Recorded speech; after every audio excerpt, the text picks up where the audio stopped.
Very much, Samuel. I find from different studies that most SMEs in Uganda, even pre-COVID, have been facing three key binding constraints. The constraint you have talked about of capital is one of them, and it's mainly inaccessible, especially your type of capital, which is quite affordable and also has a longer tenure.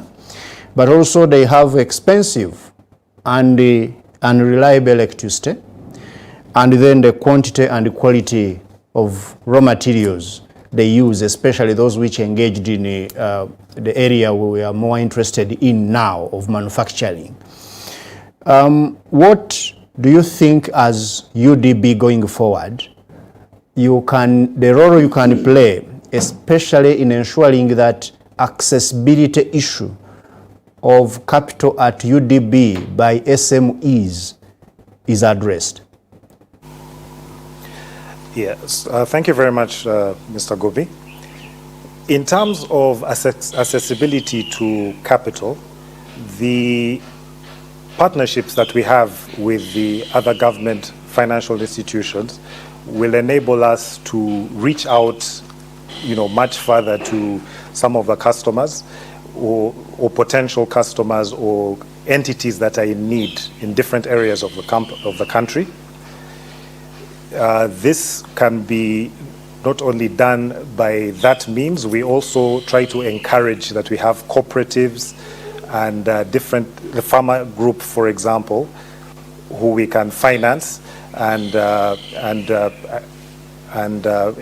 provide other solutions, not only financial solutions.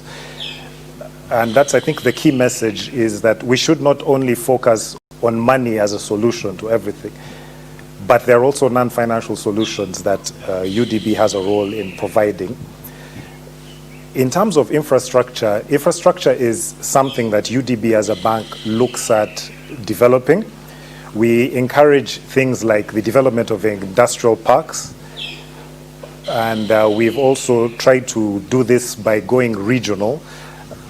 We are targeting, for example, projects in West Nile, Western Uganda, Eastern Uganda, which will provide a conducive and enabling environment for these SME-type customers to kind of find a home where they have access to the infrastructure, to tools, to readily available points at which their products can be collected and delivered to market, and also their raw materials can come in. And I think the key thing as well is to focus on what can we do for import substitution. What proportion of local raw materials can we create locally? And those are the kind of projects we're really interested in. And like you see, government has really been driving for this. So the political will is there, the funding is available, and now we just need the projects.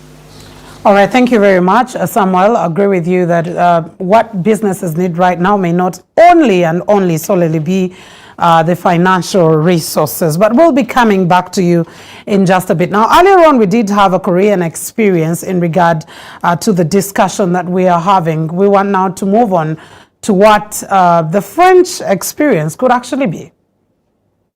Uganda Development Corporation, together with the United Nations in Uganda, have organized a two-day e-conference to discuss the different ways Uganda's economy can survive. The Honorable Minister of Trade and Industry, the Honorable Minister of Finance, Planning and Economic Development, the UN Resident Coordinator, esteemed guests, ladies and gentlemen, the COVID-19 crisis has brought back to the forefront the issue of dependence on foreign countries in strategic sectors. In developed countries, such as France, for example, the issue that arises is the relocation back home of vital industrial activities. For developing countries, this crisis could be an opportunity to intensify efforts toward greater industrialization in order to reduce dependence on the outside world and also to diversify the economy. As a result, those countries will create added value and jobs needed to absorb the large number of young people who enter the labor market each year. Uganda has much strength to accelerate its industrialization process embodied in Vision 2040. To support SMEs in Africa, France has launched several initiatives aimed at facilitating access to finance, providing advisory assistance, encouraging innovation, and supporting the structuring of incubators and entrepreneurs networks. Over the period of 2018 to 2022, 2.5 billion euros were allocated to this initiative aimed to support more than 10,000 African companies to help them play their fundamental role in creating jobs, economic growth, and innovation. France's commitment has been also reflected in the French government's decision to invite 1,000 African entrepreneurs, innovators, and start-upers to participate in the Africa-France Summit, which was to take place in June 2020, but unfortunately was cancelled due to the COVID-19. The COVID-19 pandemic has underscored the need for developing economies like Uganda to work towards self-sustenance, for example, through import substitution. France will continue to accompany developing economies like Uganda to achieve sustainable transformation. Happening on the 28th and 29th of May 2020 from 2 p.m. to 5 p.m. And we will be live on NBS TV and online via Facebook, YouTube, and Zoom. Supported by the United Nations Resident Coordinator's Office, National Planning Authority, UNDP, UNCDF, ACE Policy Research Institute, and NBS Always. Welcome back from that message coming in from France. And of course, this discussion is proudly brought to you by the Uganda Development Corporation, together with the UN family, particularly UN in Uganda, UNDP, UNCDF, but also the National Planning Authority and APRI have ensured that this comes through. Get on to social media, use the hashtag UDCUN EcoTalks 2020 and hashtag UDCUN on Econ. Send in your comments, send in your question. We will make sure that we create some space to ensure that we get to answer some of those issues. I am Mildred Tuhaise, and right in studio, I am with Mr. Ramadan Gobi. At a later stage, we'll continue engaging, but right about now, we want to continue with our panel discussion. And up next is Mr. Emmanuel Mutahunga, who is the Commissioner for External Trade, Ministry of Trade, Industry and Cooperatives. Given the fact that we are talking about production for export and reducing on our import bill, how can we be able to manage this or see that this comes through? Mr. Emmanuel Mutahunga, over to you for your remarks. Oh, thank you very much, Mildred and Mr. Ramadan Gobi. I want to thank UDC and partners for organizing a discussion on this very topical issue, especially at this point, in time when COVID is having significant impact on the Ugandan economy, but also the global economy. I'll address myself to about three key issues. Number one, the importance of import substitution. And of course, in that area, I give the policy context, which we already have. I'll also look at the regulatory framework in place, particularly when it comes to MSMEs and what role those could do in the import substitution area. And I've also been asked that now UDC is investing, where are the markets? So my interventions will really cover those. Now, let me take a step back and look at the late 2000s, to be particular 2007, when government was finalizing. It's gone off? It's off.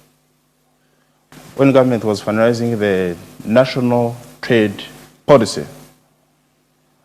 Now, in the context of the finalization of the national trade policy, we held consultations with a wide number of stakeholders, and of course, in the process, some of the key issues the government was pushing for was substituting imports. Because we look at how do we promote exports. For us to be able to export, we should be in a position to even trade in the domestic market. So we agreed in principle, domestic trade development is going to be the anchor for our engagement in international trade. What do we mean when we talk about domestic trade? We must have sufficient quantities, we must have the right quality, we must be able to move products from one place to another within the country. We must be able to meet the demands of the market as and when they arise. But also, more significantly, government is essentially the biggest consumer in any economy. So we also decided that for purposes of tapping into this expenditure by government, we must look into the Buy Uganda, Build Uganda principle. But we didn't limit it to government expenditures because government is not the only consumer. You have the consumer or spender in the economy being government and then the private sector. So we said, let's have a policy that is going to substitute imports. But the thinking then was more about import substitution as a word or even a practice being a taboo. So what we did as a ministry was to call it the Buy Uganda, Build Uganda initiative. It was more generally accepted. Of course, at some point, till about 3 or 4 years back, a few people still had reservations, but I'm glad that the results speak volumes for themselves. We have shared these figures with the public as a ministry. We know now how much, for example, the contracts from UNRWA go to Ugandan companies out of the amendments that we have made deliberately and strategically to the PPDA Act. Just last week, we had the local content bill being passed by Parliament and soon it should come into law. Now, all these are strategic steps that government has been taking to substitute imports. That shows you the importance that the government, but also now the public, I really must appreciate, particularly private sector players, that they have attached the importance of substituting imports. There are products that you look at which we import, and you wonder why, of all things, would a country like Uganda be importing these products? Food, for example. Now, when we look at how some of these products have performed, and you compare, say, 2001 and 2019, you find that our imports of vegetable oils and animal vegetable fats and oils have increased by around 435%. But why would we be importing these products when we have the potential to produce them here? I think these are some of the critical issues that we need to be addressing. Cereals. We import lots of rice, over 70 million. I think to be precise, in 2017, it was about 92 million US dollars. Wheat, over 150 million US dollars annually. But when you talk to the industrial chemists, they'll tell you, you can actually use cassava to substitute wheat in the baking industry. Rice, if we know we consume rice and we say we're an agricultural country, why then don't we do what it takes for us to push out this 70 plus million US dollars worth of imports of rice out of the Ugandan market? So in terms of the critical importance of import substitution as a strategy, it's laid in there, anchored in the national trade policy, and then clearly brought out in the Buy Uganda, Build Uganda policy, but also in the national export development strategy. Government has embraced the national export development strategy where we focus on specific markets, particularly the preferential markets. And by preferential markets, I mean those markets where our products are not subjected to taxes when we export them there. Then also looking at specific products where we have preferential market access, where we have also comparative and competitive advantage in terms of production, and also where the market demand is significant. Now, some of the issues we have within the National Export Development Strategy, or the strategies that we have in there, the key one that which I'll address myself to today, in view of the time that we have, is import substitution. critical areas that we think we are going to have to put in place or have to be done is, besides BUB itself, we have to move to conducting feasibility studies as a government and availing them to the private sector. If, for example, we come on this show, talk about importing hundreds of millions of dollars worth of vegetable oil or cereals, what is it that has to be done, both by government and private sector, to make sure that we actually push these products out of the Ugandan market? And we don't just stop at pushing them out of the Ugandan market, but we even follow them into these preferential markets that we have created, such as the East African Community, the Common Market for Eastern and Southern Africa, and now the African Continental Free Trade Area. Critical issues that we have to address as we talk about import substitution, quality assurance. That's really very critical, because the consumers who make the final choice are looking for quality products. And that brings me now to the related area of the regulatory aspects for MSME development. We have, as government, and particularly the Ministry of Trade, put in place a specific directorate responsible for MSMEs. What this directorate does is it nurtures those small, micro, and small enterprises, or medium enterprises rather, in terms of training them on the good governance issues that my colleague from the Uganda Development Bank talked about, record keeping. Some of these things may appear quite basic, but they are very important in the life cycle of any enterprise. Quality assurance, we have, under the National Bureau of Standards, put in place now a specific desk that handles MSMEs.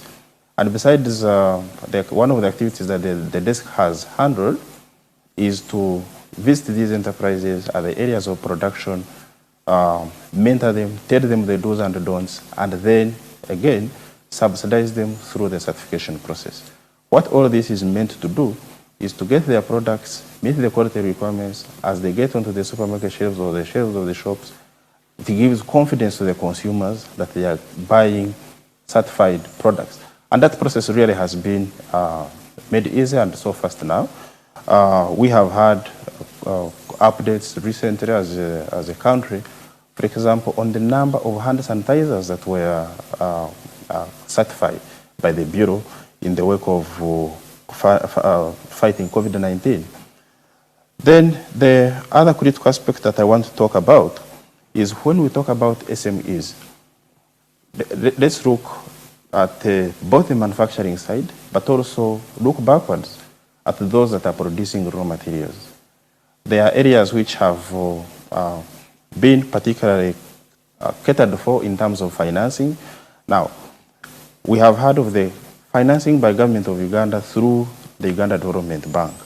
There are other institutions in place which also we need to bring to the fore that particularly deal with the micro, small, and medium enterprises, or the SMEs.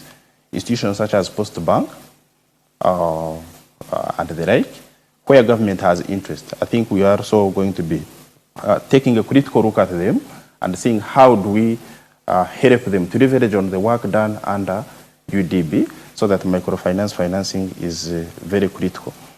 Then I'll also be addressing myself to the aspect of government investment in partnership with the private sector. And I'm glad that this conference is hosted by UDC, being the government investment arm. We have had significant impact in a very short time, because as you may recall, UDC was revived only in 2016. That's when the formal process of the revival was completed. But already, as we heard yesterday during this conference, significant investments with Ugandan private sector in tea factories in the southwest, that's Kabare, Chisoro, and Kanungu. In the west, in Mabare, Chenjojo district. Then in the north, Atiak Sugar. Now, when you look at the model of investment that the government is using, is get lead entrepreneurs, work with them, and in the process work with other thousands of households.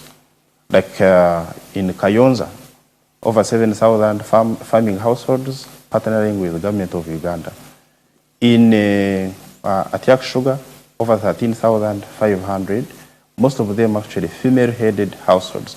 Now, these are is kind of mechanism or steps that government has put in place, will continue to implement in order to ensure that, one, we are able to satisfy the domestic demand in our market, but also gradually push the products that we have produced in here out of the regional markets.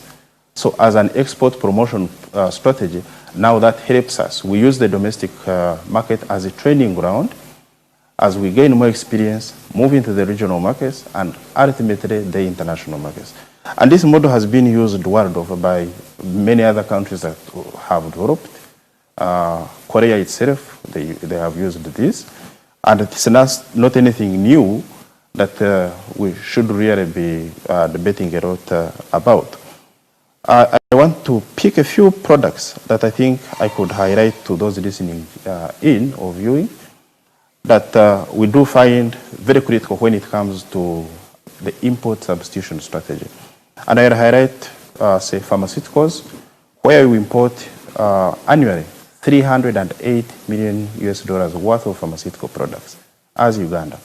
Now, when you expand and go into the East African community, that comes to about $1.37 billion annually.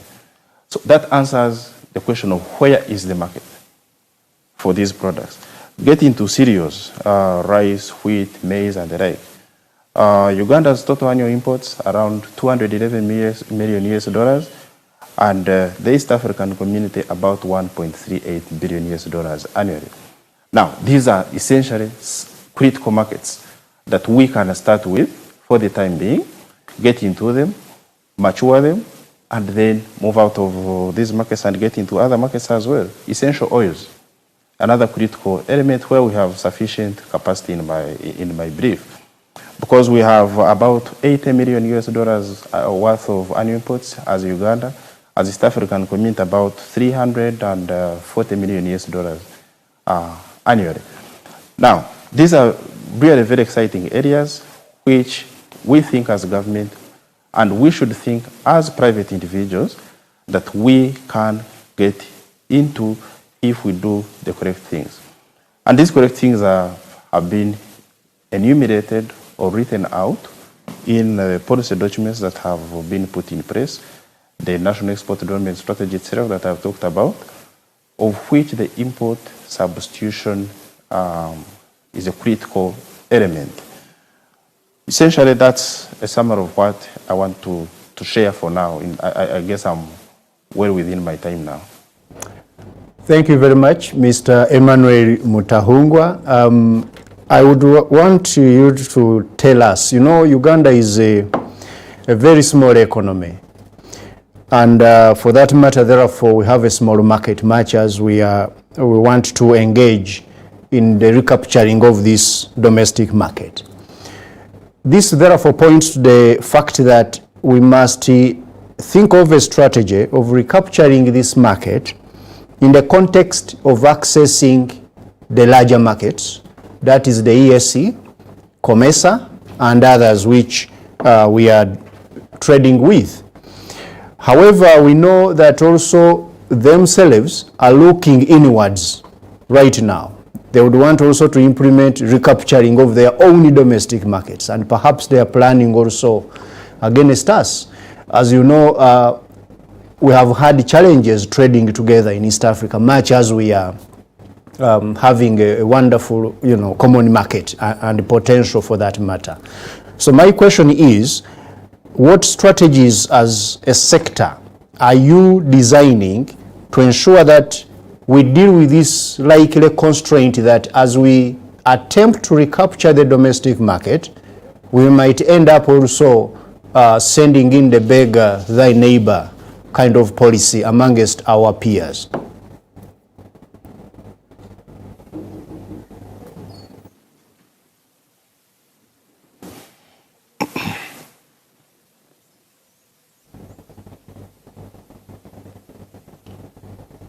Mr. Mutahungwa? Mr. Mutahungwa, do you get us? Do you still get us? Okay, he's back on. You can. All right, we'll be getting back to Mr. Mtahong. Unfortunately, we seem to have lost him over audio, but while we get to make that much better and correct it, let's get a message from the Uganda Manufacturers Association. Uganda Development Corporation, together with the United Nations in Uganda, have organized a two-day e-conference to discuss the different ways Uganda's economy can survive. I'm happy that the people have embraced this. And I can say that this project, I cannot say about myself. It is in 3 components. And that's why we are able to be here up to this stage. This is a place where no money was coming. But the cane, which is going to be paid, we expect in a year about 163 billion, which will be paid to the farmers. So that is already purchasing power. And that is the GDP, because people will have money to spend. The other thing is the government, through UDC, partnering with me to inject money. So we have NADS, we have UDC, then we have the people who are the beneficiaries, and they are my farmer supplier. We are going to produce power with the same cane, which is 6 megawatts. 6 megawatts. I need only 2.5 megawatts for my production. So we will be seeing small industries coming through here because the power will be cheaper. Any investor cannot do this kind of project without government support. Government support is on the way UDC has come to give the shares. They also gave us technical assistance. Happening on the 28th and 29th of May 2020 from 2 p.m. to 5 p.m. And we will be live on NBS TV and online via Facebook, YouTube and Zoom. Supported by the United Nations Resident Coordinator's Office, National Planning Authority, UNDP, UNCDF, ACE Policy Research Institute and NBS OA. Welcome back from that message. We still continue with the discussion on how Uganda's real economy can actually be revived post-COVID-19. And even before we get to deal away with COVID-19, which we don't know how long it will take, we need to ensure that we put in place strategies that can revive the economy, and looking at the real economy as one that does encompass each and everybody. This discussion is brought to you by the Uganda Development Corporation, supported by the UN Resident Coordinator's Office, looking at the UN in Uganda, UNDP and UNCDF, together with the National Planning Authority, also ensuring that this discussion comes to life. In studio, I do have Mr. Ramadan Gobi, who also sits on the board of the Uganda Development Corporation, as we continue to dissect the issues from the various panelists. Up next on our panel is none other than Dr. Asman Glover, who is the Director Planning at the National Planning Authority, to give us his remarks. Go right ahead, Dr. Asman. Thank you, Mildred. Yesterday, I listened to the conversation that happened, but the main message I took from my colleague, the executive director, was that Uganda's problem is not in planning. It's mainly in implementation. And therefore, given that bottleneck, my job for today is not to justify the need for import replacement. My job today is mainly to justify, to talk more about how do we define the how.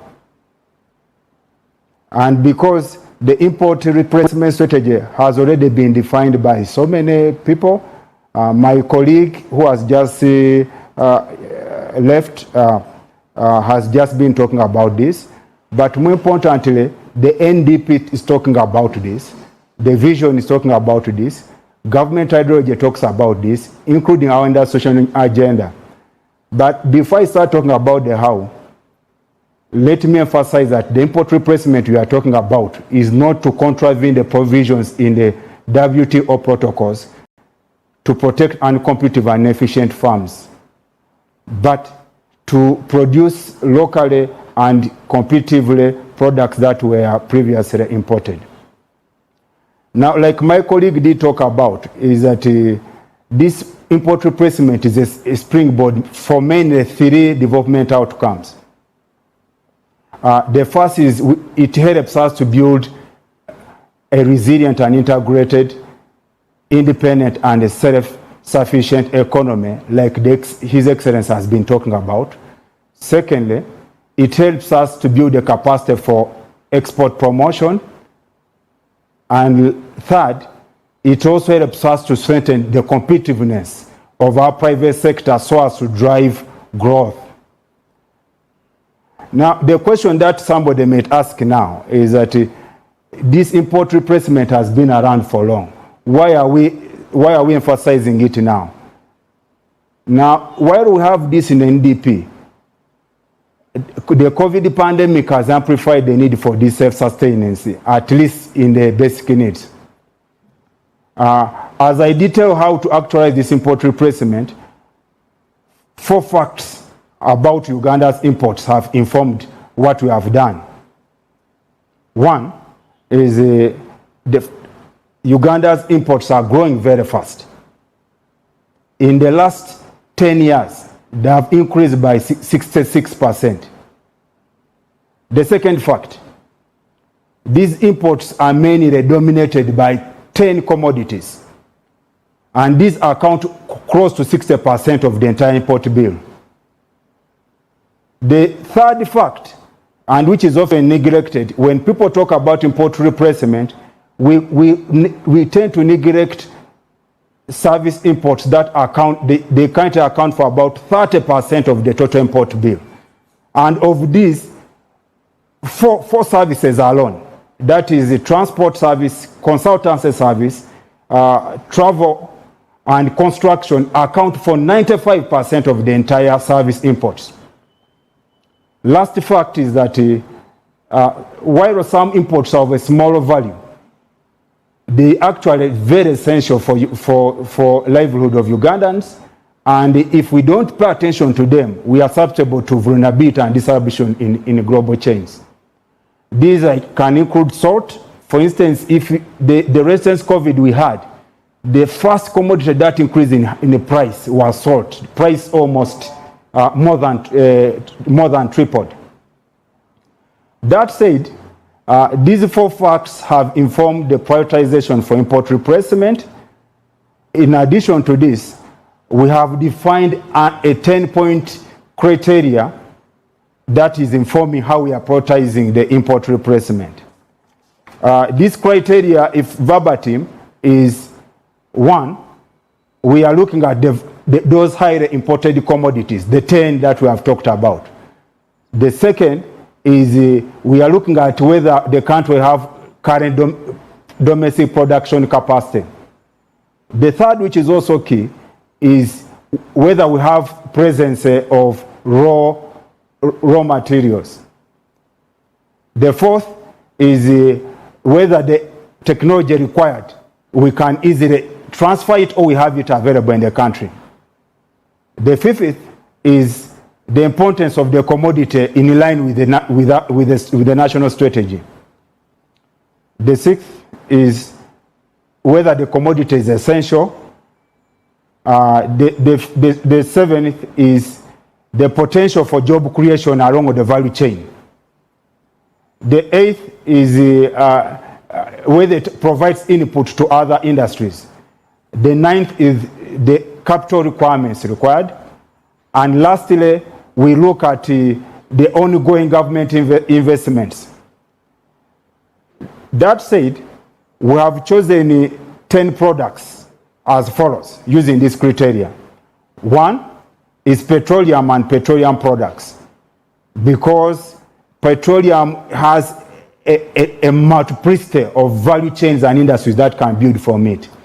The second is iron and steel, almost for the same reason. No country can develop without iron and steel. The third commodity that we have chosen is medical and pharmaceutical products. Fourth is cereals, because of our agriculture and agro-industrialization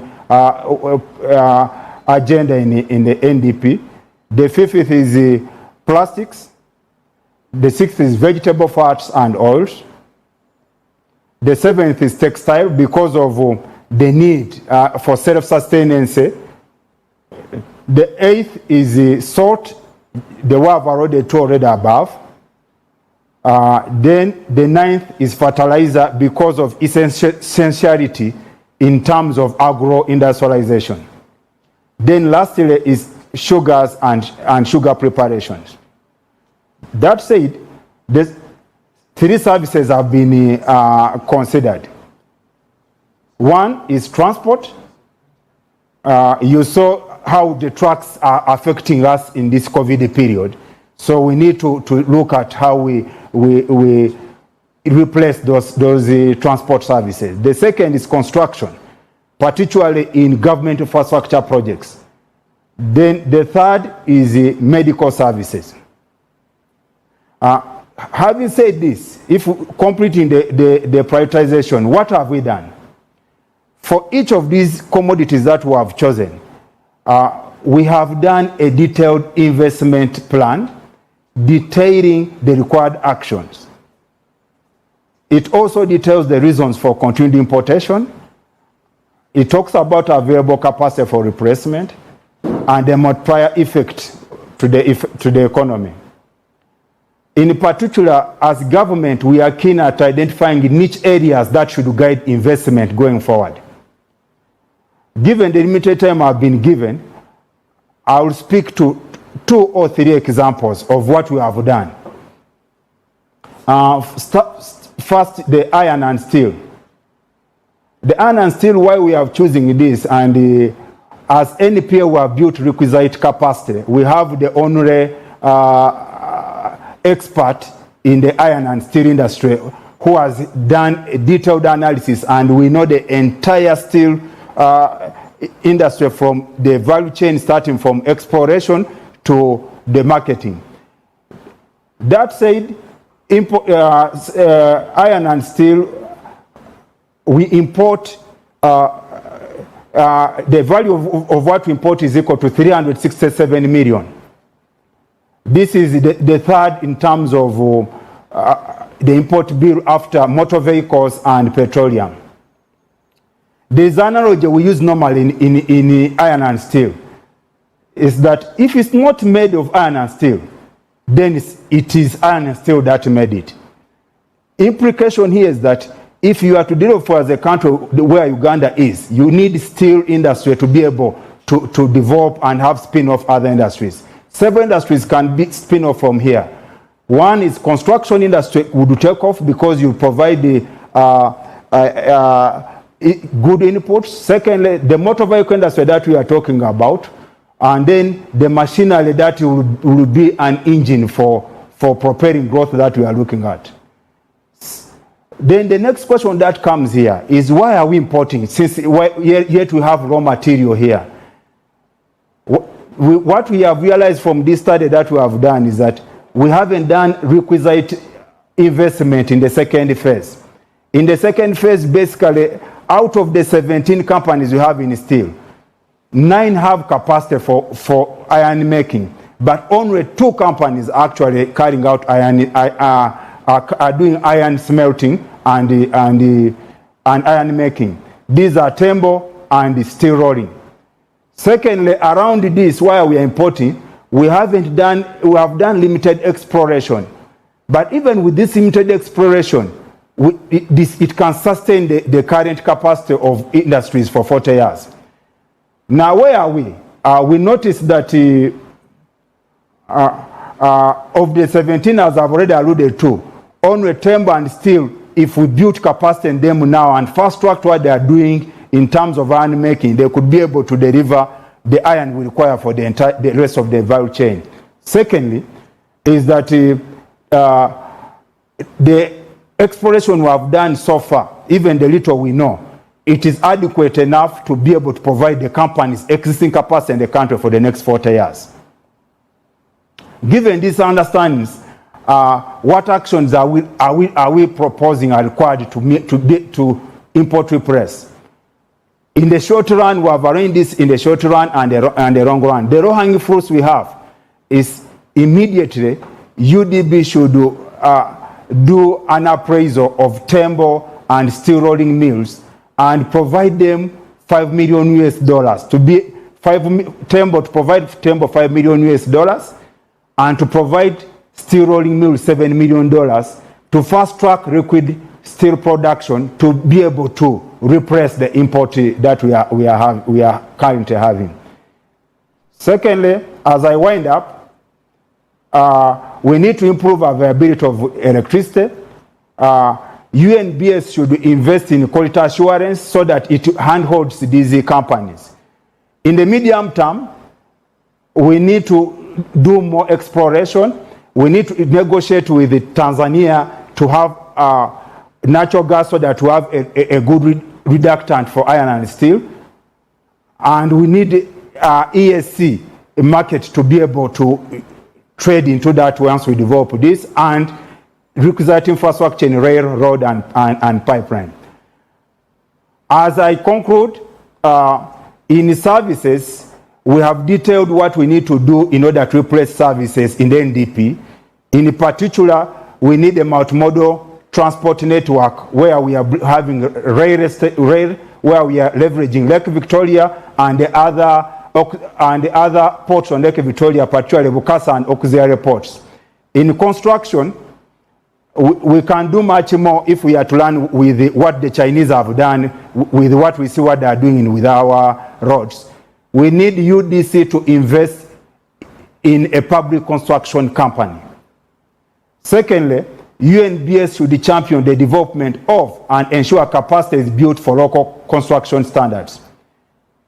Third, lastly, is that capacity for negotiation for the externally financed construction projects to increase our value content should be maximized, particularly when you look at the financing we are getting from Exim banks, which mainly emphasizes imports from other countries that tie the financing.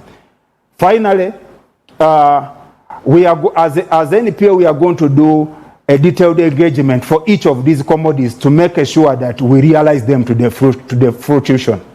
Second, government institutions are required to be proactive and should not only play the role of a passive role, but a supportive role to nurture growth of the private sector. The example I want to give here, when we are doing the suspended bridge in Jinja, government insisted on use of our own iron bars. What the contractor did, he gave us capacity, gave us a Japanese who sat in an industry and ensured the quality that we are producing is in line with what was required. That's the approach we need to take.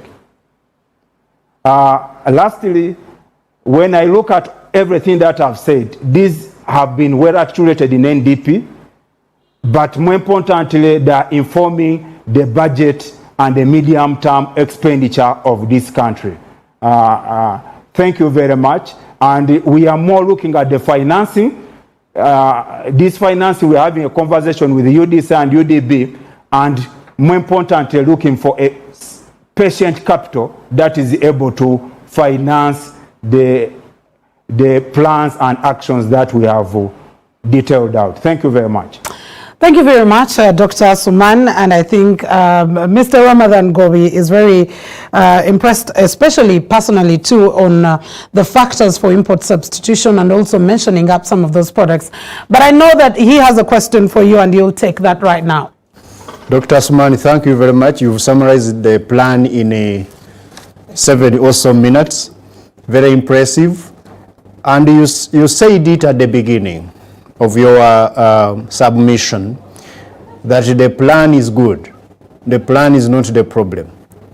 The problem lies in implementation. Maybe I should ask you, have you written the most critical plan, that is the plan for plan implementation? Ramadan, my friend, it's a very good question we have had, and we have been discussing this over time. And I'm happy that you have asked it. what we are doing as a planning NPA, we don't want to do the easy part of just producing the plan. We want to move a step forward. And this one example that we are showing today, we want to do what we refer to as implementation planning. And what this details is that we need to unpack what we had in NDP. We detail the actionable actions that are required, particularly investment plans. We are carrying out selective detailed studies for each of everything that we put in NDP. So when we launch the NDP in the next, say, 1 or 2 weeks, the work for NPA starts. We are going to work with all partners. We are going to detail all the issues that were using the example that I've given you for iron and steel. Because for iron and steel, what we have done is we have detailed the entire value chain, what is required, to the detail how much is required. We know each company that's there, and what's its weaknesses, what is its challenges, what's the market.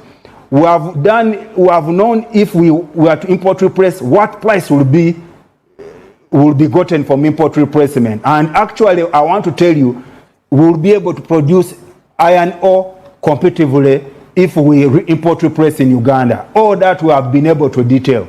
So that's the planning that we are going to do, so that we are guiding the implementers in order to deliver what we envisage in the plan, so that we're able to deal with the implementation challenge that has faced the government so far.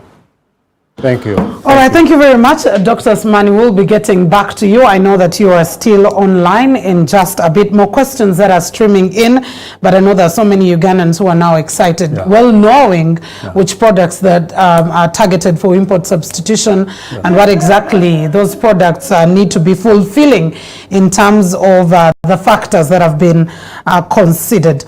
Coming through next on our panel is on call Miriam Magala, who is the board member of the Uganda Development Corporation. Miriam, if you can be able to hear me, I have about 5 minutes for your submission. Good afternoon. Can you hear me? Yes, I can. Please go ahead. Okay, thank you very much. So I'll basically speak to the legal framework that UDC operates under. If you look at the structure of UDC, it's required to facilitate economic development within Uganda, insofar as the industries that we focus on. But currently, UDC is restricted in its mandate because it has to operate under a legal framework that all other government agencies operate under. So we see deficiencies in terms of our operations insofar as the Public Procurement and Disposal of Public Assets Authority Act, as well as the Public Finance Management Act. So you will find that a lot of our subsidiaries or investee companies have to follow procedures, very lengthy, very bureaucratic procedures in the PPDA Act, which affect expediency in business and also turnaround times. So what we are really looking for is for an independent legal framework that would let us operate as a private business-oriented company. One that would attract investment and one that would be able to facilitate investments. So once we see a change in the legal framework, we should see a lot of prospective engagements with any investors that may be interested in us or any investors that we may be interested in. But right now we are really held back by the procedures that we have to observe. All right, thank you very much, Miriam. I do hope that you're done. Can you still hear me? Yes, I can hear you, but I'm having a lot of echo. All right, but we can hear you clearly. Please go ahead. Okay, sorry, I didn't hear your question. I was asking whether you are done with your submission. I think for the echo, you can just reduce the volume of your TV set. Okay, then I'm actually using my handset. The last submission that I want to make is that as long as we can get a framework that is tailored to our mandate, we should be able to operate with flexibility.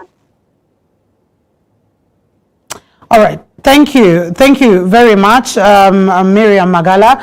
And thank you so much for highlighting the legal framework in which the Uganda Development Corporation is working and some of the other aspects that need to be fulfilled. We'll be getting back to you in just a bit, but we want to first of all, once again, get a video message from Daniel Birungi in regard to our discussion. Let's take a look at this.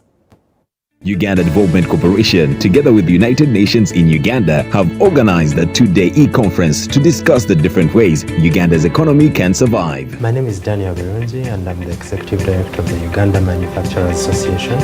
Part of the challenges that we've had during this period are definitely related to the fact that our supply chains have been heavily affected, resulting in failure to access raw materials and machinery on time and subsequent failure to produce items at the time that they should be produced. Of course, beyond that is also the fact that cash flows have been heavily affected for our companies.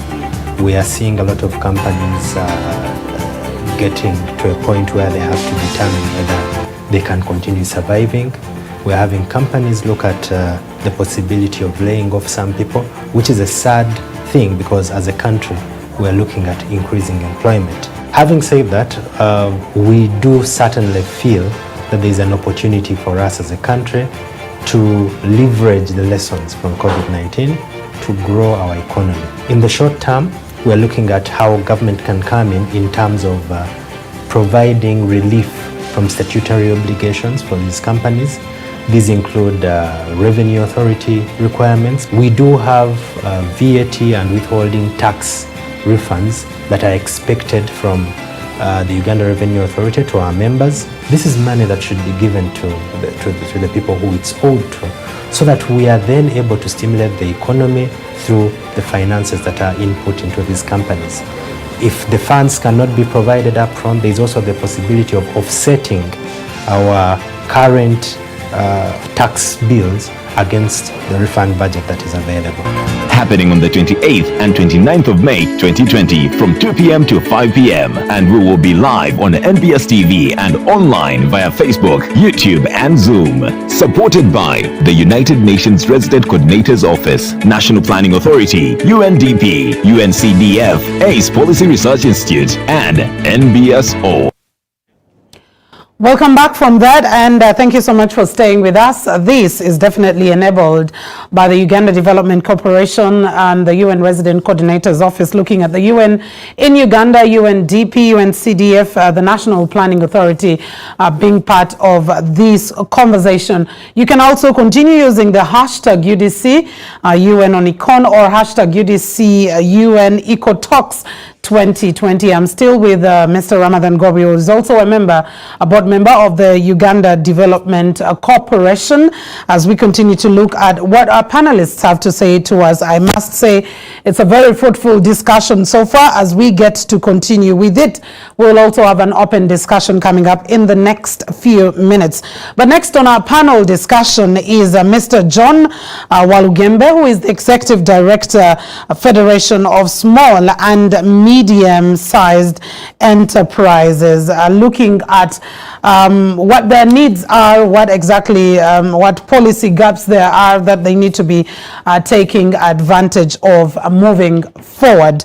Mr. John Walugembe, it's your time. I'm giving you about 7 minutes to wind up on that. Okay, thank you, Mildred. First of all, I want to thank UDC and the UN for organizing this conference and for inviting us. We are most grateful for this opportunity. For the viewers who may not know, UDC was formed in 1952, and they have the same age with Owen Falls Dam. So I'm glad that UDC is now back on form and will compete very favorably with Owen Falls Dam in de-risking investments, particularly those that support the SME sector. Just to summarize the few things I've picked up from the discussion, both yesterday and today. Number one is don't lament. We won't lament. We shall only lament when we have solutions. Two, UDB said money is not the solution to everything. We agree. Three, NP has said that they have identified 10 products for import substitution, and Dr. Glover has done justice to summarizing those key products. However, I wanted to highlight something. Last year, Uganda imported 4.8 trillion worth of jewelry, ornaments, women's hair, and so on. Of this, 9.5 billion was for feathers, artificial flowers, human hair. 8.8 billion was for false beards, wigs, and eyebrows. I think this is something we need to look at critically to see why are Ugandans importing wigs, false beards, and so on. If the beauty industry is taking off, maybe we need to prioritize identifying this as a sector for import substitution. So just to summarize a few key statistics, the MSME sector is very important in this economy. Of course, 93% of all SMEs are micro, 4% are small, and 2.5% are medium. Of these, 49% are in the service industry, 10% are in manufacturing, 33% are in commerce and trade. So what this shows is that most of our SMEs are moving directly from agriculture into services and jumping manufacturing. Now, what are we asking government to do to ensure that this is not the case? We have made a number of proposals. They are short-term proposals, of course, for COVID, which we are not going to go into because we have well elaborated them elsewhere. We want to focus on the long term. We think, number one, there should be local capacity building and institutional support to SMEs. We've talked about the BUBO policy, we've talked about the local content. These are good bills. We need to see them in practice. We want to see them in practice, and I hope that UDC can help champion this, because we look at UDC as our champion in local industrialization. Secondly, we need to look at harnessing foreign direct investment. As the Federation, we are not opposed to foreign direct investment. What we want are backward and forward linkages with local SMEs for technology transfer and for skills development. We also need to look critically at the issue of special economic zones, industrial clusters, hubs, technology centers. How can we use these to create fulcrums or epicenters for industrialization? The new DB talked about long-term financing. I think it's a pleasure that they have been recapitalized. We want to see UDB in action. We want to see UDB in the actual SMEs. We want you to leave Kampala and make sure that you get to the ground so that people can actually feel you. So these are some of the issues that we think need to happen if we want to, because you're handling the issue of financing, but as I said, financing is not the issue. You're handling the issue of skills. You're addressing the issue of standardization, and that Mr. Mutahunga talked about. How do we ensure that our SMEs are helped to comply to standards and to certify their products? It is expensive right now, and let's look at bringing down the cost, not just subsidizing, but eliminating the cost. Let's make sure every SME who wants to have their product certified has it certified for free. Someone will say UNBS pays for chemicals. Good. Let government pay for those chemicals, because it's in our national interest to ensure that as many small-scale producers as possible produce. So I think my 5 minutes are over. Mildred, over to you. Well, that's very great. I love the fact that you're very brief and precise, but we will have a question or two for you just from Mr. Ramadan Gobi. Yes, Johnny, thank you very much. The long-term issue with SMEs in Uganda has been their capacity to sustain business. We are very good at getting business started, but sustaining it. Now, with the COVID coming in, it is adding to this constraint.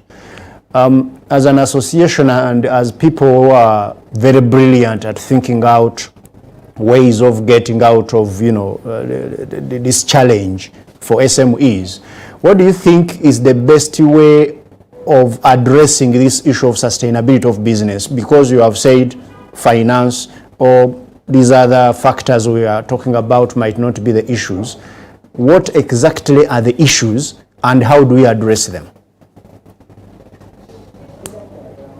We look at a business like a seed. a seed, for a seed to germinate and give you fruit, there are many things that have to happen. There must be an ecosystem, good soil, good water, good weather, and so on. So the entrepreneurial system in this country needs improvement. We are talking about the policy and legal framework. We are talking about the forms of finance. UDB is part of the solution, but it's not the only solution. We need to look at venture capital, impact investors. You know, we need to look at angel investors. All these people are necessary for an ecosystem that encourages innovation and startup, and not only startup but also survival. You also need to look at the issue of skills. We need to look at our skilling system. Yes, we are talking about skilling Uganda. How far has it moved? Why don't we have a functional apprenticeship system so that if I'm a business and I train 10 people, I get tax relief? So all these things are important if we want to ensure that businesses succeed. Because what happens here is that I want to copy Michael's salon without the training, without his exposure, and so on. So my view, Dr. Ngobi, is the entire ecosystem has to be working properly. You must have associations like a federation, hand-holding businesses, but Ugandans believe, oh, I can do anything on my own, I'm educated and so on, and then they fail. So the entire ecosystem, the policy and regulatory framework, the laws must be right. You know, the laws must be right to encourage people who start businesses. The tax structure must incentivize innovation and startup. You shouldn't start a business and then URA looks you up the next day or the next 2 days or the next week. So all these things are important. The entire ecosystem. We are seeing movement in certain areas like finance. The skilling issues are being addressed, but you can do better. And I think going forward, we need to prioritize all those issues in the entrepreneurial ecosystem to ensure that our businesses can survive. Right.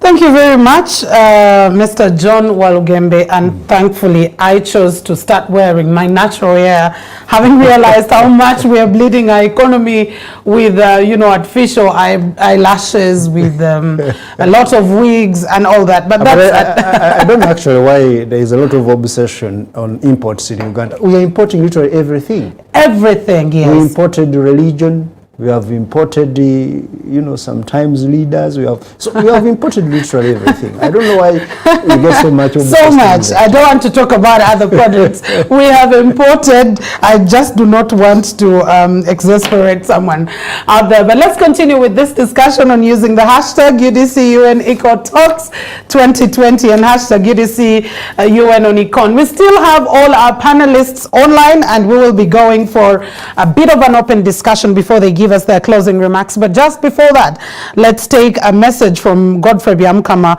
who is a board member of the Uganda Development Corporation, on video. Uganda Development Corporation, together with the United Nations in Uganda, have organized a 2-day e-conference to discuss the different ways Uganda's economy can survive. Under the theme, Transformation of Uganda's Real Economy Amidst COVID-19, Opportunities, Options and Strategies. Good afternoon, viewers. I'm Godfrey Byamukama, a member of UDC board, representing Ministry of Finance, Planning and Economic Development. I want to thank the management of UDC and all our partners for organizing this e-conference.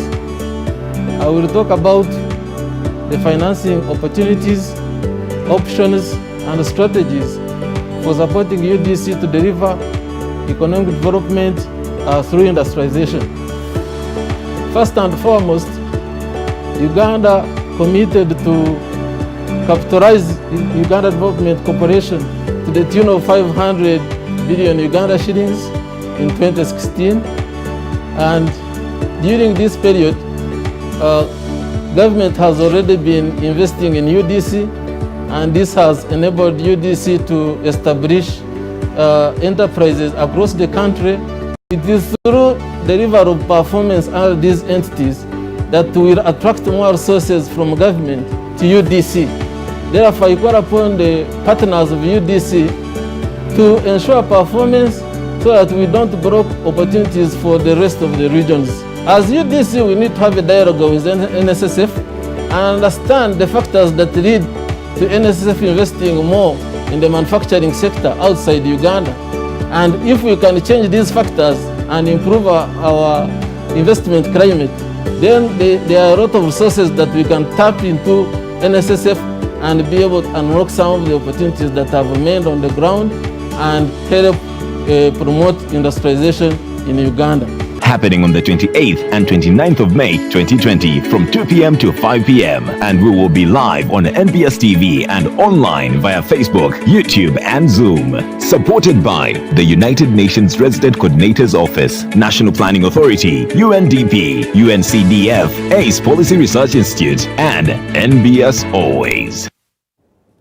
Thank you so much for that message, Godfrey Byamukama, and we'll now be going into our open discussion. Some of your questions are right here, but also there are a few more clarifications that need to be made by our panelists, and those questions will be taken on by Mr. Ramadhan Gobi. And I think Mr. Mtaunga the last time didn't hear his question. We'll use about 10 minutes for that, Mr. Gobi. Mr. Mtaunga, we were asking that Uganda is a small market economy, and therefore would want to replace the imports by exporting also to the region, the ESC, COMESA and so on. And yet now they could also be looking at the same strategy, import replacement.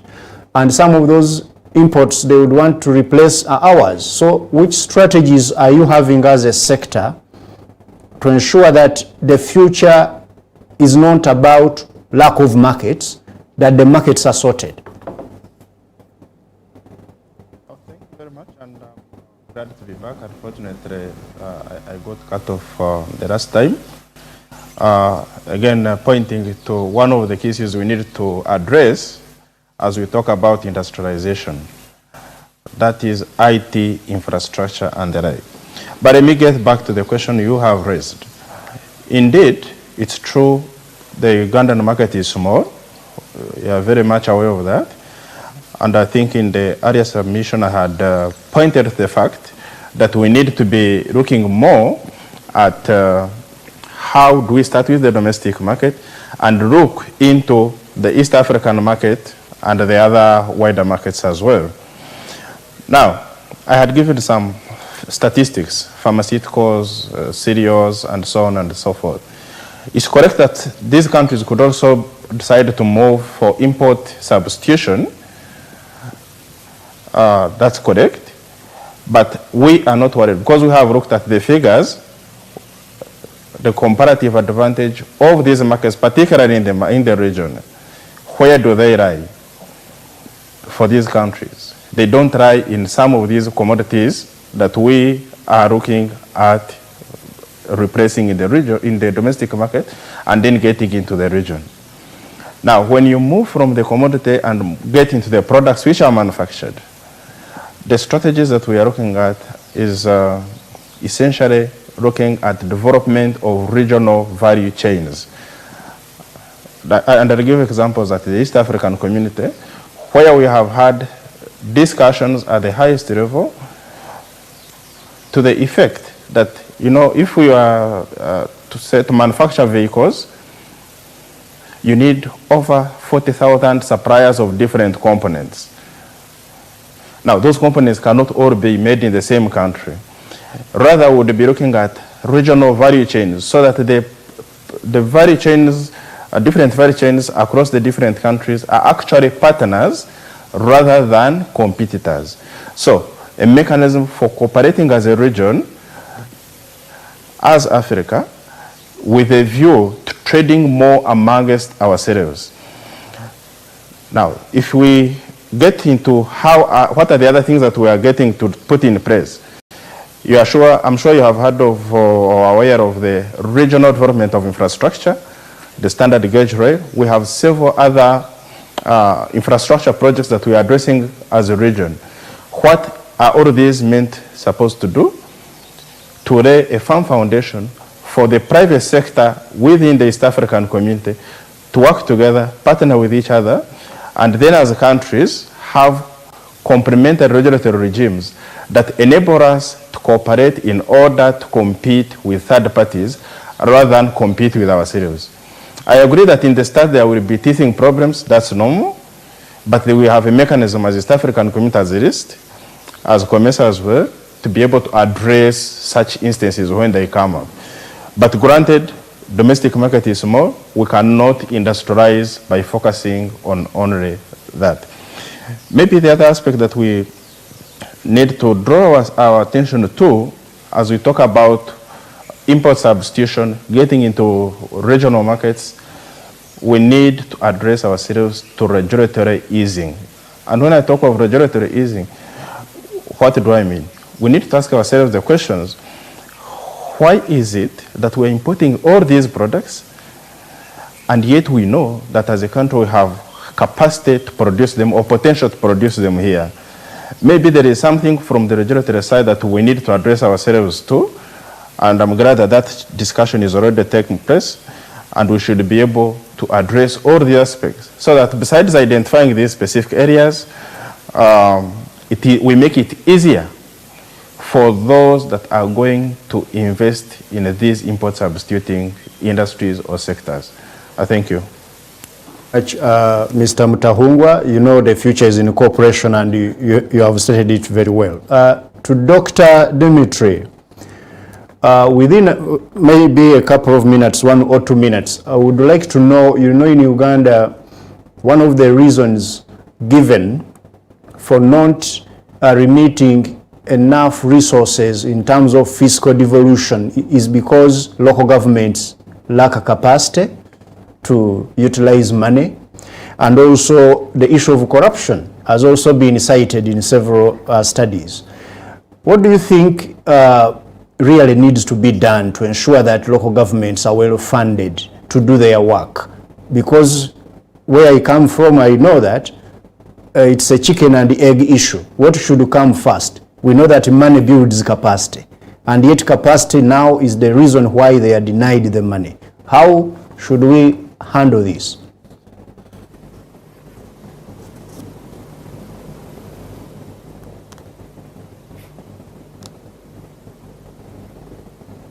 Dr. Dimitri? Dr. Dimitri, are you able to hear us?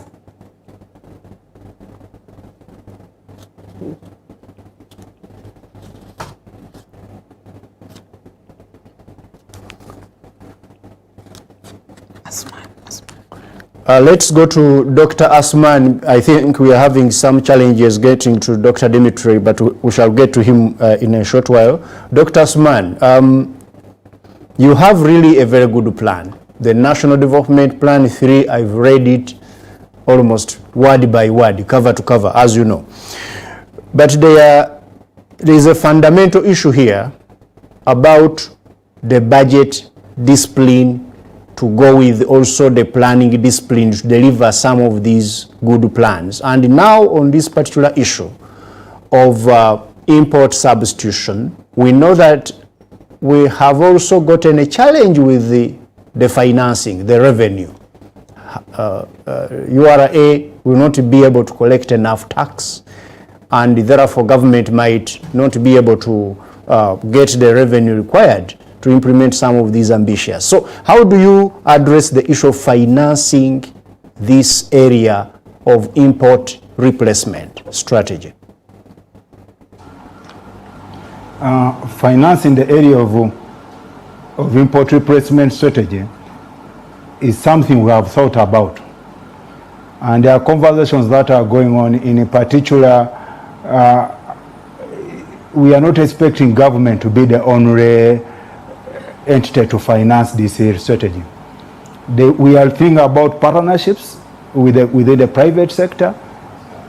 Indeed, what I told you about iron ore example, when we gave the issues of timber and steel rolling, it's because timber and steel rolling have already invested a massive capital outlay.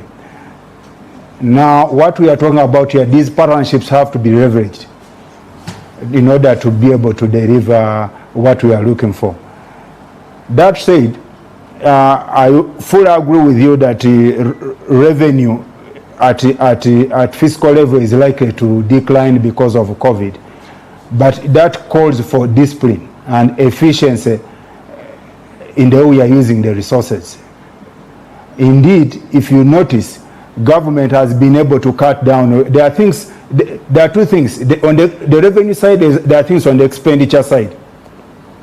As revenues are falling short, on the expenditure side, you expect a few savings, because I'll give an example. We are spending a lot of money probably in travel abroad, medical treatment abroad, and as import replacement, one example I would give, in health services, the way NDP says, if we build the centers of excellence, as government you'll be able to save at least $1 million US annually on the services that we are spending on government employees that we are sponsoring to go for medical abroad. Now, if we did this kind of rationalization around expenditure, the revenues are likely to fall short, but the expenditure should also be rationalized in order to accommodate the revenue, and we rationalize the budget in order to deliver what we are talking about. Secondly, I'm happy with the budget that will be read, because government has come up with proposals within this budget that are in line with the NDP, and that are also in line with the import replacement strategy and actions that we are proposing. And going forward, once we deliver these actions going forward, we'll be thinking of several innovative financing in addition to partnering with the private sector and the capitalization. There is an innovative financing that is being discussed around the corridor, around the value corridors. So these are some of the innovative financing that are being discussed. Thank you. Thank you very much, Dr. Asman. Let me go to Samuel. I think, Samuel, you are hearing me. I would like to know, a lot of hope now is in UDB. A lot has been said, how you have gotten a lot of money, and you are going to lend money to Ugandans to be able to overcome this challenge of COVID, and also to fit in the strategy, the long-term strategy of government.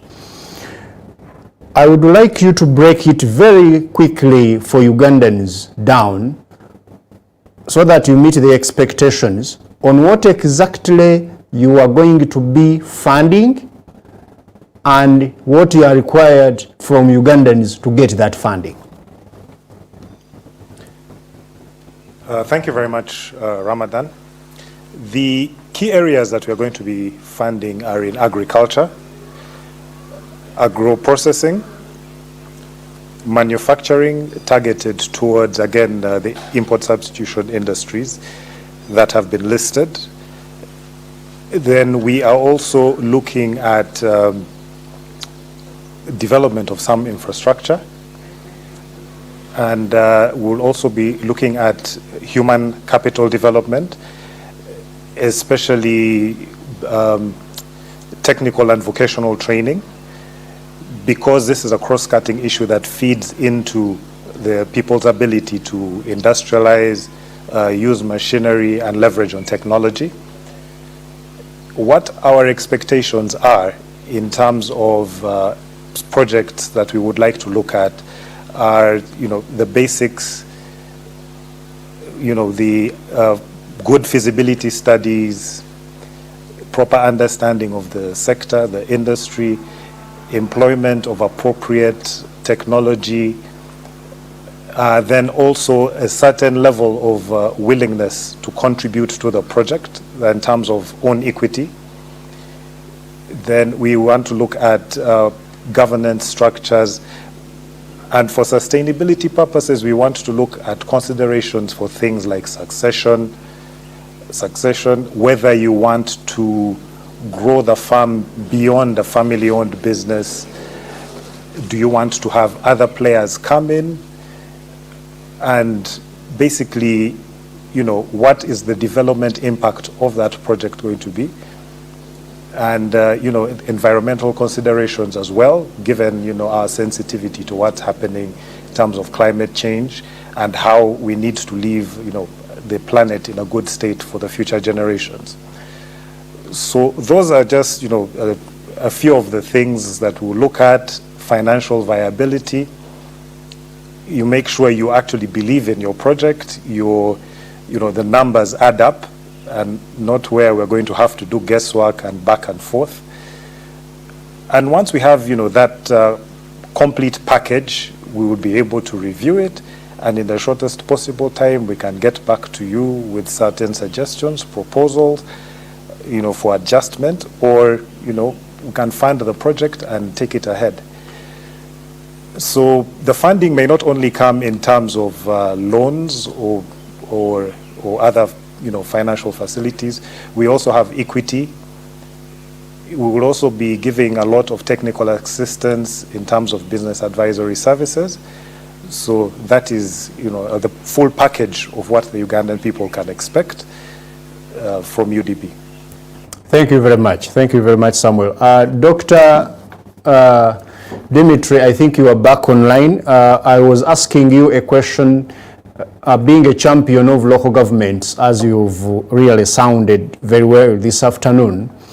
There is a tendency in Uganda for the authorities to say that the reason they do not remit money to local governments as fiscal devolution is because they lack capacity to utilize money, and also that they tend to be corrupt. And yet, from where I come from, I know that capacity is built when you have money. So it's a chicken and egg kind of aspect. When somebody wants to deny you capacity, he denies you money. And when he wants to deny you money, he will say you don't have capacity. So how do we get out of this ping pong and ensure that local governments are empowered to do the role you have articulated this afternoon? Thank you so much for the question, Ramatan. And I believe this is somewhat of a chicken and egg question. And it is similar to that argument against democracy in developing countries. Some say that developing countries cannot have too much democracy. They're not prepared. They should be prepared first, and only then you can allow them to exercise democracy. The same with local governments. If we keep on saying that local governments don't have the required capacity and we don't allow them to exercise any, they will never ever develop that capacity. You need to take some risks, that's understandable, but remember, this country is not new to decentralization. Decentralization has been ongoing for the past 3 decades. And much as we are criticizing local governments, they are much more capable than they were 30 years ago. And the system that they have are also much more reliable and efficient than those in the past. So I believe we can, and we should, trust local governments more, but at the same time, the issue of the systems that I mentioned in the beginning should come very strongly. Transparency, inclusiveness, effectiveness of the systems, relying, among others, on various digital solutions, creating transparency in revenue administration. That's, of course, very important. Creating transparency in asset management at the local level. Making sure that the plans of local governments are developed in a truly participatory manner.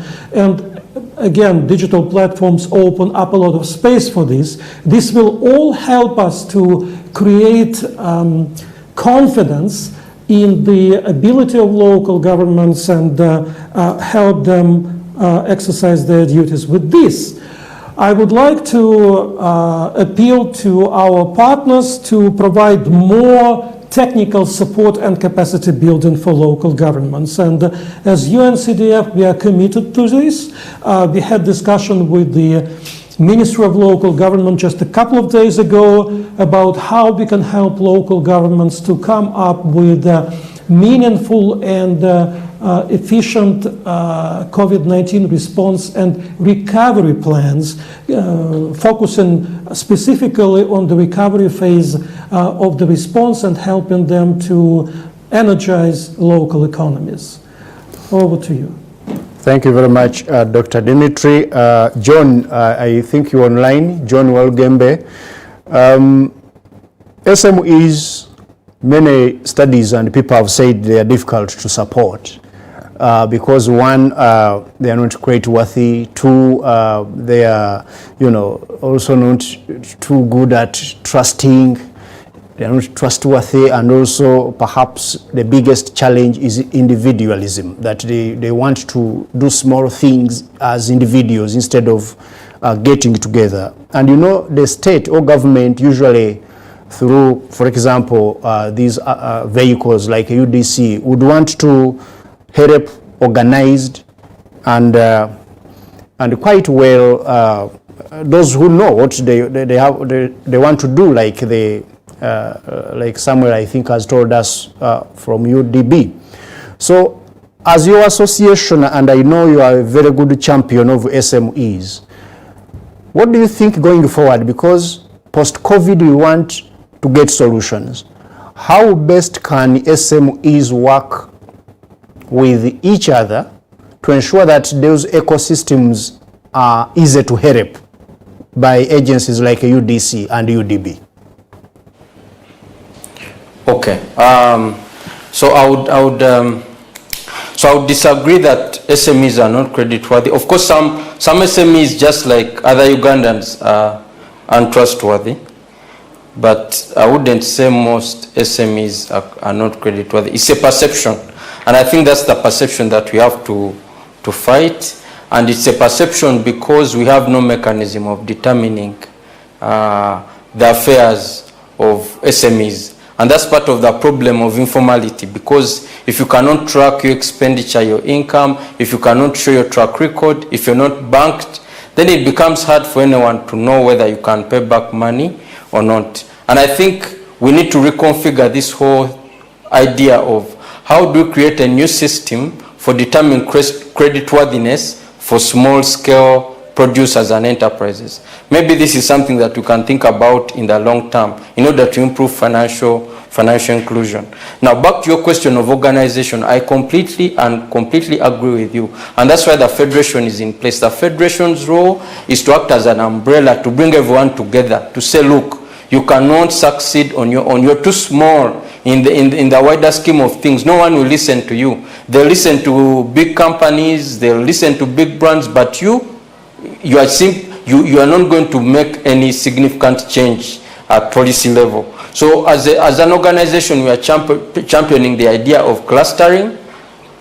We are championing the idea of SMEs working and cooperating, either as circles or as groups, or in whichever way that makes it easier for people to support you. And ultimately, we want all SMEs to belong to the federation. We want the federation to be a one-stop shop for SMEs. If UDC wants SMEs in manufacturing in Jinja, they come to us and we can say, we have this person, that person, this is their turnover, these are the employees that they have, this is how profitable their enterprise is. So we believe as a federation we can act as a facilitator between the SME sector and different actors. And our role will be to ensure that they are clustered, they are organized, they belong to associations, and they are known. So it's a task that is ahead of us, and I can only say, pray for us that we can succeed in this endeavor. But I'm certain the SMEs understand why this is necessary. Indeed, we shall give you the prayers. And I would like also Dr. Asman on that actually evolution to come in and from the planning point of view, you have a good plan, I will repeat. And I would want you to give us an idea on the kind of jobs number and the types of jobs that you are planning under that plan to create in this period of 5 years. Perhaps you can start with this particular year. We are going in 2020-21. And most importantly, you tell us in which sectors should Ugandans be investing with you as the government to create these jobs. Ramadhani, again, thank you. But before I come to that question of jobs and articulating what you already know in the plan, I also wanted to help my colleague, Mr. Warugembe, on the issue of creditworthiness of SMEs. And this I want to allude to the NDP3. Because in NDP3, it focuses a lot on SMEs. And we are trying to define what government role should be for SMEs. And it also ties down to the question you are talking about on job creation. Now, the way it ties down to this job creation is that, one, we know that the jobs in Uganda, this is a fact. Majority of jobs in Uganda are driven by SMEs. Most SMEs are the biggest employers of Ugandans, meaning that we need to focus on these SMEs if we are to deal with the issue of jobs. Secondly, what should government do? What we are suggesting in terms of government, that this issue of us sitting behind our chairs and waiting for SMEs to punish them, to make them, to cross them when they are not delivering what we are anticipating, the thing that we should be doing is to handhold them, to nurture them. And here, UDB, instead of giving them finance and then waiting for them to collapse, it should go out there, look for the good ideas, appraise those good ideas, provide the management capacity required, and finance this idea to make sure that the objectives of UDB, one of them, the outcomes should be the number of jobs it delivers for this country. Same thing with UNBS. I liked what Mr. Walgem was talking about. Instead of you waiting for a company to fail because not having the right standards, you sit with that company to develop the standards you require so that we're able to create jobs. Now, specifically, to go back to the jobs, NDP has been actuated in terms of programs. And we are anticipating that annually, at least the plan should be creating at least 200 new jobs that are meaningful, gainful jobs. And we expect these jobs to be in each of these programs, particularly driven by agro-industrialization, driven by mineral-based industrialization, driven by, while tourism was a key issue, but we believe now going forward tourism focus needs to be restructured, but in the next 2 years it will still come back as a driving factor. So these jobs are a focus and a target of NDP3, and we are trying to target jobs specifically in NDP3. There has been a quick one, and this one I want a very quick answer. A very big challenge of the quality of the jobs that we create, the quality in terms of the way they pay and also the working conditions. How do you address that in the plan? The way we address that in the plan is the nature of the jobs we had before. You find that majority of Ugandans are in the informal sector. Now, because of that, we think the driver to jobs should be sustainable industrialization for inclusive growth, employment, and wealth creation. And how I'm proposing this is by trying to add the value on what we already have, because as a country we have laid the foundation. So the next level that we have as a country is we have the requisite condition for industrializing. So if we are to add the right values and create the right industries, target the right industries, put the right credit with UDC, we'll be able to build the right industries, we'll be able to increase, because we'll be able to increase industries, and this will be able to create jobs.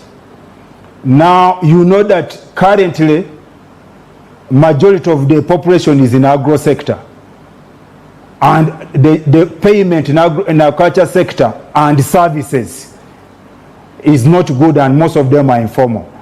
And it's because of that that the agenda for NDP3 is more towards industrialization, as has been articulated in NDP3. Thank you. All right, thank you very much. And to all our panelists, we want to say A special thank you to you, but probably just before I do let you go, we'll get your closing remarks. I'll get at least a minute from each of you. Let me start with Mr. John Walugembe to give us your wrap-up remarks in just a minute or less. Of this conference, for being believers in the SME sector, the government, the development partners, we believe that the focus on the SME sector is appropriate and is timely. To the SMEs, my message to you is very simple. Do not use COVID as an excuse. Once you're allowed to operate, do your best, reconfigure what you do so that you survive.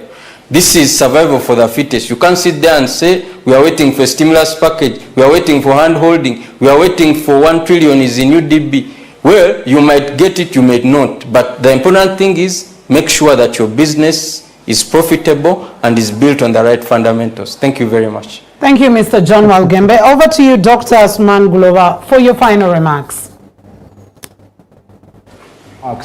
Again, I'll follow my colleague by thanking my fellow partners for organizing this conference, so that we're able to share the conversation we are having in terms of development. But as I sum up 2 points, one is I want to assure Ugandans that we have a very good plan. But the question is, how do we implement this? And this is what we need to work on in order to deliver this plan and to deliver the development that we aspire.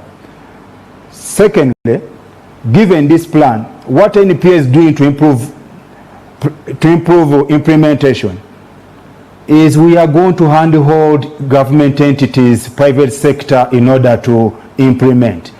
We have built capacity for project appraisal, so that for everything that we are proposing, we have bankable projects that can be used for sourcing financing innovatively, that is available out there. Secondly, we have built sector capacity to be able to appraise the development needs, particularly in terms of scientists. We have the requested scientists, and the example I gave on iron ore, we have done that in-house because you have the scientists who understand the sector, who have done these studies in these areas, and we're able to unpack this. This is the approach we are using for every commodity, and it's the approach that we are going to use to implement the plan, and it's the approach that we are going to leverage government. We move to every government entity to drive them to be able to implement the plan in order to drive Uganda to the direction that we envisage. Thank you very much. All right, thank you very much, Dr. Asuman Gulova, for the comments. And to you, Mr. Emmanuel Mutahunga, we would like to hear from you finally as we get to wrap up this.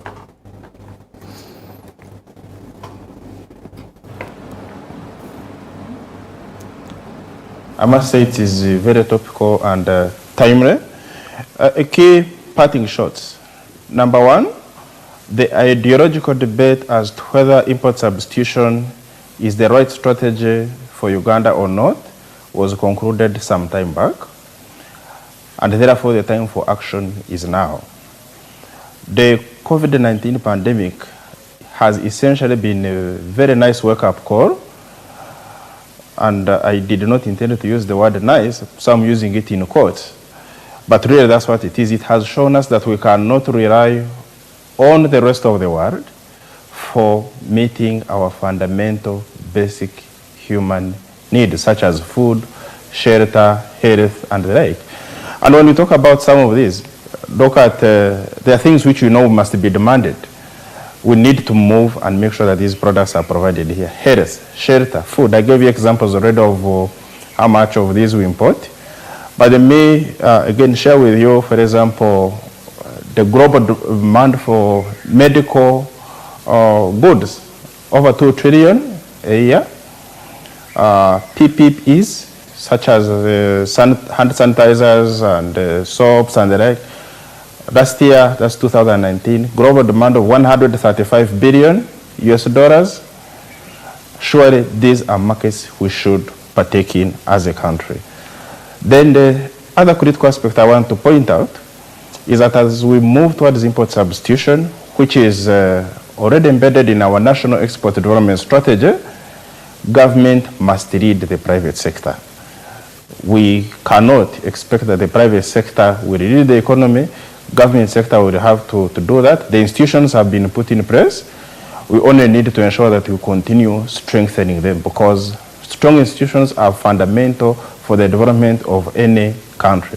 These are the examples we see from the Southeast Asian countries, and we can't expect that that's going to happen without us having very strong institutions. So we must have deliberate moves to do that. Otherwise, like anybody else has said, the time for talking is over. We now need to move more to action. These beautiful plans, strategies that we have, translate them into tangible action points and outputs so that we can have impact on the population immediately and sustainably. Thank you very much. Thank you very much. And over to you, Mr. Samuel Edem Maitum, to give us your parting shots. Thank you very much. First of all, I would like to thank the organizers for putting this together. One of the things I just wanted to clarify is on the fact that UDB has now been capitalized and not recapitalized, as seems to be the narrative. So we have been empowered to now come out and intervene in areas that are crucial and critical to turning around our economy and, reaping the maximum benefits of social economic development, improving the standard of life in the country, industrializing the country, and making us a self-sustaining nation. So we are open for business. We are ready to help MSMEs with project preparation. That is refining your plans and your documentations to make them bankable, not only by ourselves, UDB, but by other financial institutions, venture capital firms, private equity, as a means of diversifying the potential, the sources of capital to help you realize your dreams.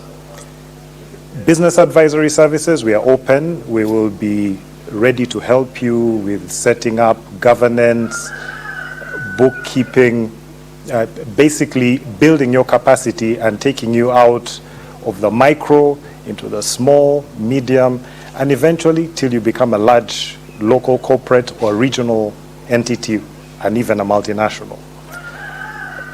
Then on our side, we are ready to lend, we are ready to provide equity and any support that's needed to help continue developing our country. Thank you so much. And finally, to wind up our panel discussion is Dr. Dimitri. Your parting shots, please.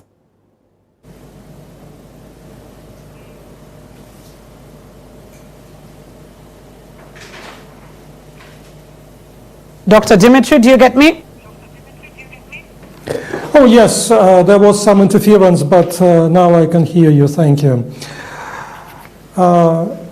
Thank you so much to the organizers, and of course, thank you for our partners, some of whom are present at this e-conference. Before talking about local governments, let me also talk about the SMEs. Just a few days ago, at the beginning of this week, together with our partners, the Uganda Development Bank, PSFU, and the European Union, we have taken a decision to establish a small business recovery fund, which is designed to offer access to liquidity for small enterprises to be able to restart their activities in this situation. This is a small fund. The initial capitalization is a bit low, but we hope that we will be able to demonstrate the proof of the concept and to attract additional traction. We are discussing now with the Federation, among other partners, how we can go about it and how we can take it up to scale. We will also continue working with small and medium businesses on helping them to mainstream digital solutions and to become part of the digital economy. And in doing so, we are working not only with formal businesses, but also with informal businesses. Let us not forget that this economy is, if you think about it in employment terms, then it is 85% informal. If you think about it in terms of GDP, then it is 50% informal. But whichever way you think about it, the role and share of the informal sector is very significant. And the nature of contemporary economy is such that no one can or should be left behind in terms of access to the advantages of digital economy.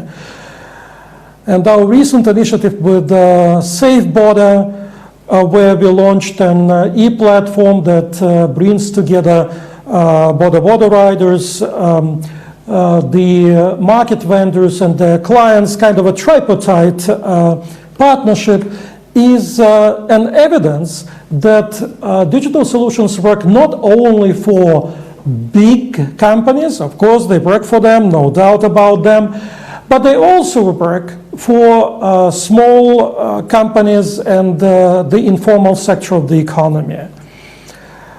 Talking about local governments, the potential, we would like all partners to realize the potential of local governments for economic development and in this particular context of COVID-19 also for local economic recovery. This potential needs to be realized, but as we discussed already, we need to have consensus about it, and we need to equip local governments with the relevant systems, expertise, mechanisms, and instruments to be able to do so. So again, on our part and on part of other UN agencies and development partners, we are committed working very closely with the Ministry of Local Government, with local governments themselves, to help them to formulate and implement practical and meaningful local recovery plans based on the solutions that we can develop together with them. All right, thank you very much, Dr. Dimitri. And to all our panelists, we want to say a special thank you for sparing all the time to sit with us and for sharing your great ideas. And like one of the panelists did say, it's over now for the talking, it's down to the implementation. A very good evening to all of you, and God bless you, our panelists. And Mr. Ramadan Gobi, as we do get out of here, what's your take home, particularly on the aspect that we need to start the action plan? Yes, it's a very powerful message. I think we have talked a lot in this country. We have had conversations and conversations. We seem to all know what should be done. Yes. Those who are in positions that should be doing things are talking normative, and those who are supposed to be receiving are also talking the same. So it's a wonderful message that the time is now.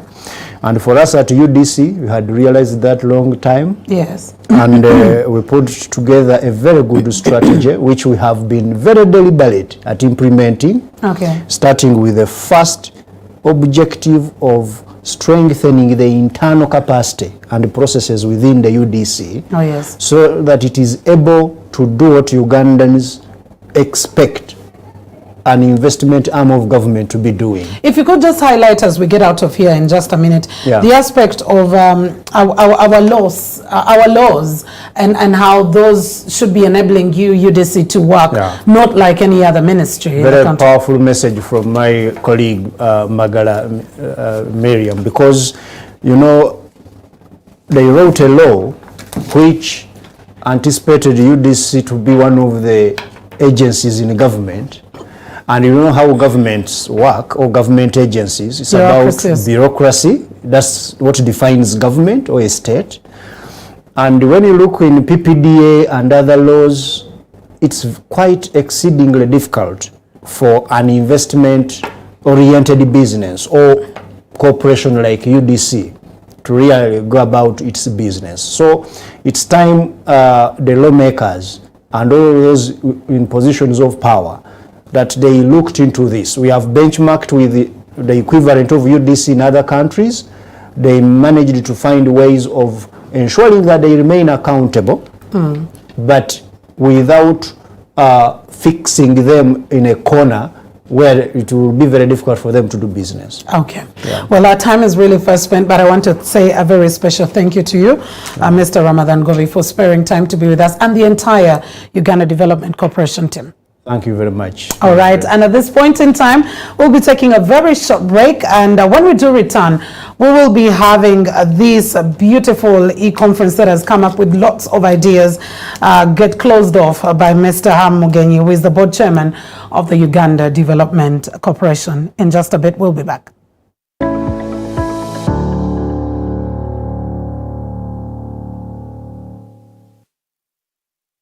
The people are constructing not based on approved physical plans. This Focal Point edition, I host a doctor who has moved from cutting patients and is trying to cut down buildings that have been built the wrong way. Should we find that you are not following the approved plan, then we shall put that building down. Some tell us that there are people who are not arrestable. Ministers or any other person, whether you are putting on yellow from head to toe, you can be arrested. Dr. Chris Bariomunsi and myself talk about the Kafunda journey through your slums and what government is doing about that. We need programs to do what we call de-slumization. Okay.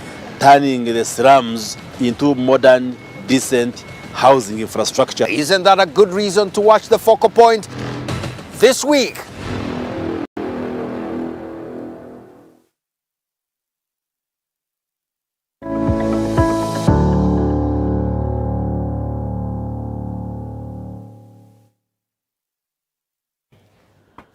Welcome back, and thank you so much for keeping it NBS television. Just before we finally close off this two-day e-conference organized by the Uganda Development Corporation with support from the UN Resident Coordinator's Office, UN in Uganda, UNDP, UNCDF, and the National Planning Authority, together with other partners, we want to have Mr. Ham Mugenyi, the board chairman of the Uganda Development Corporation, who opened us up to close us off officially. But probably before we do close off, Mr. Mugenyi, what have been your key highlights for this two-day discussion? Good afternoon, Mildred, and good afternoon, viewers. The conference has been very good, very fruitful, and we have learnt a lot. Yes. First of all, I will start by defining the real economy, which are the fundamental needs of the economy.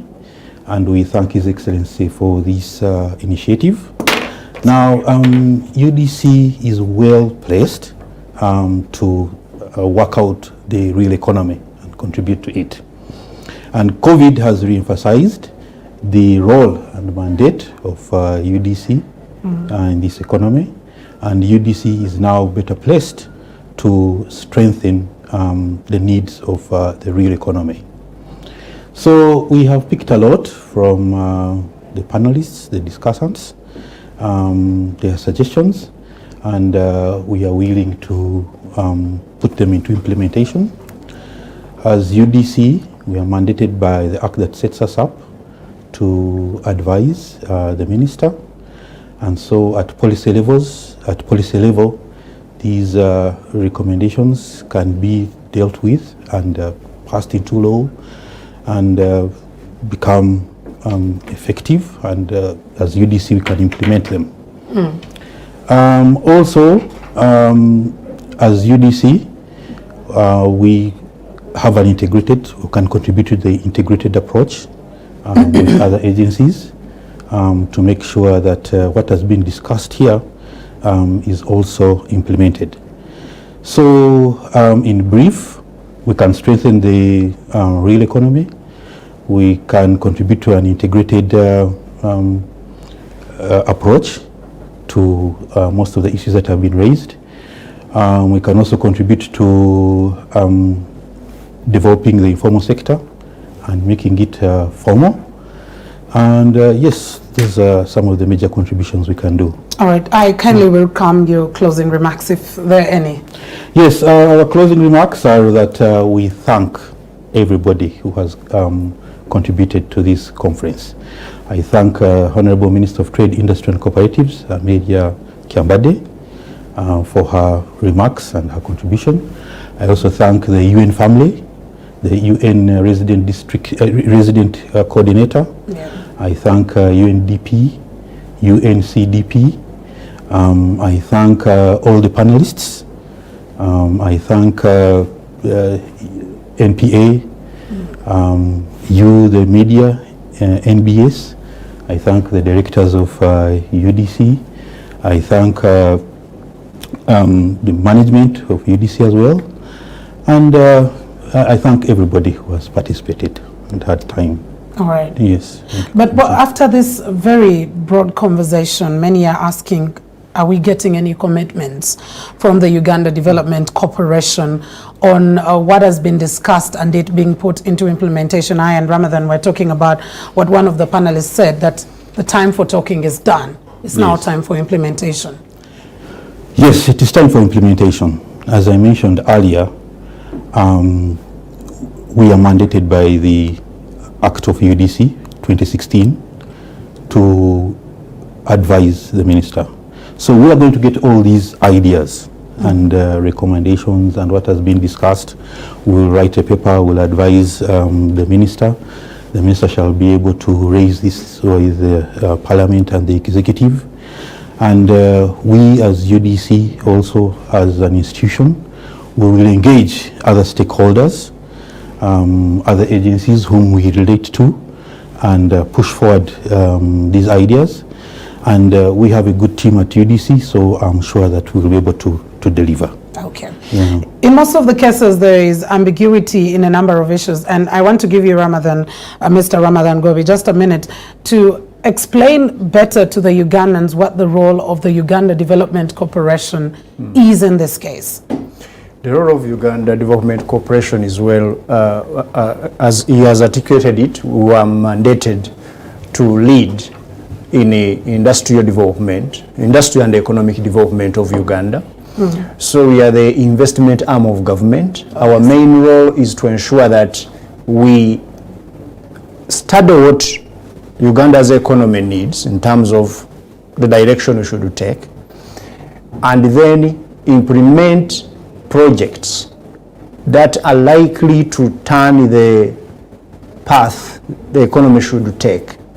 So we listen, we take time to listen to people what they say, right from the head of state to the lowest person in the village, and then we sit down with experts to guide us on how do we turn these into bankable investments, which we can, some of them do ourselves, but most of them we partner with the private sector.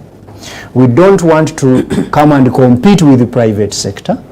Our main strategy is to actually de-risk businesses and then let private sector flourish in those areas we have de-risked. Okay. So that's the main role we are going to be playing as UDC. And finally, Mr. Mgenyi, as we go out, any call to the public and maybe to government, what sort of support would you want in this case to ensure that your mandate is actually fulfilled? Of course, our call to government is more funding. We are thanking Minister of Finance, Planning and Economic Development for the funding they've done so far. But if we got more funding, we'll do much more. Yes. As you know, UDC provides the strategic bridge that fosters private development of business, private sector development. So the call for funding is very important because if is very key, because if we have the right funds, then we can lead and direct also the private sector. Okay. Yeah, so we call on them for funding and support, And then to our stakeholders, would want to move with them together. This should not be the last and the final conference. Yeah, but we will continue interacting with them, and they should not get tired of us when we knock at their doors. Very true. Yeah, we should move together. So this is the right time.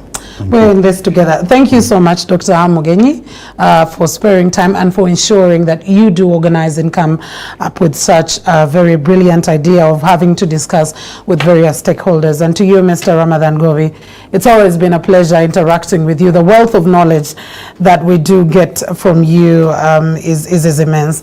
But that's all time could allow us continue with. Thank you for the audience that joined us on TV, but also the audience that joined us online. Thank you so much for your participation and for sparing time to be with us. That's all. We bring to an end the close of the e-conference that was specifically looking at Uganda's economy post-COVID, but particularly paying attention to the real economy. I am Mildred Tohaise. Let's continue the conversation on @NBS TV, personally @Mildred Tohaise on Twitter. A very good evening to you and God bless you.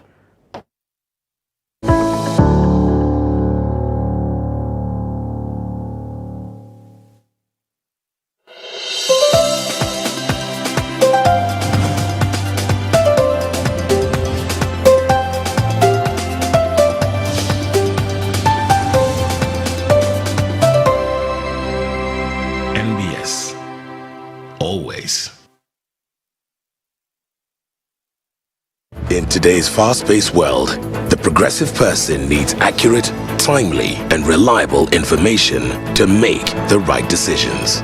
NBS fits in right here. We are your link to the latest current affairs. Accurate news delivered in real time. Great minds sharpening great minds. When the going gets tough, you can cut back and relax with our amazing lineup of great entertainment shows.